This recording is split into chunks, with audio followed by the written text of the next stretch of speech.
प्रश्न पडला असेल की एवढे डबे भरून मी कुठे जात आहे, तर मी तुमच्यासोबत आज सगळं काही शेअर करणार आहे. Hare Krishna, welcome to my Krishna conscious blog. तर आज आपल्यासोबत काही गोष्टी मी शेअर करणार आहे. मी इथे स्वयंपाकाची तयारी, थोडीशी पूर्वतयारी करून ठेवली आहे. माझी सकाळची जप साधना झाली आणि त्यानंतर मी श्रीहरींचा शृंगार करत आहे. तर आज थोडा साधा शृंगार आहे. पगडी पण सिंपलच आहे, त्यामुळे व्हिडिओमध्ये मी काही दाखवलं नाही. आणि विंटर असल्यामुळे ना खूप थंडी आहे, तर श्रीहरींनी हा वेलवेटचा ड्रेस घातला आहे. शृंगार पूजा झाल्यानंतर मी आता किचनमध्ये आली आहे. सकाळचा नाश्ता झाल्यानंतर आम्ही दुपारच्या जेवणाची तयारी करत आहोत. तर मी इथे तिळगुळ आधीच बारीक करून मिक्स करून ठेवला होता. आता मी गुळाच्या पोळ्या बनवून घेणार आहे आणि त्यानंतर आलूबोंडे तळून घेणार आहे. आलूबोंड्याची सर्व तयारी झाली आहे. सॉरी पण मी ते शूट करायचं विसरले.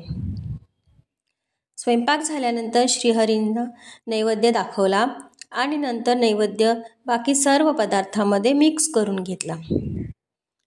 तर नैवेद्य सर्व पदार्थांमध्ये मिक्स का बरं करायचा, असा तुम्हाला प्रश्न पडला असेल. तर त्याचं उत्तर ना, भगवान श्रीकृष्ण भगवद्गीतेमध्ये 9व्या अध्यायातील 27व्या श्लोकामध्ये सांगतात की हे कौंतेया, तू जे जे कर्म करतोस, जे जे खातोस, जे जे हवन करतोस किंवा दान देतोस आणि तू जे तप करतोस ते सर्व तू मला अर्पण कर.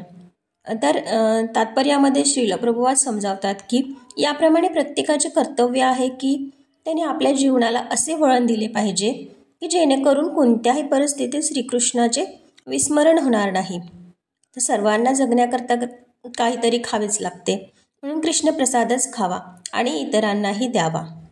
आता हा टिफिन घेऊन मी आली आहे एका वृद्धाश्रमात. तिथे काही वृद्ध लोक राहतात, म्हातारे आजी आजोबा आहेत. तर त्यांना हा प्रसाद दिला सगळ्यांना.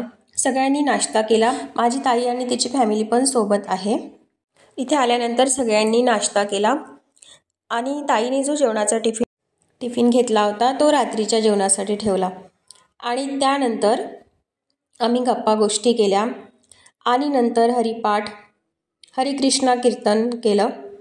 ॲक्च्युली आम्ही ना इकडे भगवद्गीतेच्या प्रचारासाठी आलो होतो, पण या लोकांना तर वाचता पण येत नाही. तर भगवद्गीतेचा महिमा असा आहे की भगवद्गीतेचा एक श्लोक, अर्धा श्लोक किंवा एक शब्द जरी वाचला ना तरी सुकृती मिळते आणि स्पर्श केला ना तरीसुद्धा. इथे सगळ्यांनी भगवद्गीता हातात घेऊन स्पर्श केला, भगवद्गीतेला नमस्कार केला. असा आम्ही आजचा हा कृष्णा कॉन्शियस दिवस सेलिब्रेट केला. आणि ना एक स्पेशल गोष्ट पण होती. आज माझा आणि माझ्या ताईचा बर्थडे होता, तर हा बर्थडे पण सेलिब्रेट झाला. हरे कृष्णा. व्हिडिओ आवडला असेल ना तर लाईक करा, सबस्क्राईब करा आणि शेअर करा. धन्यवाद.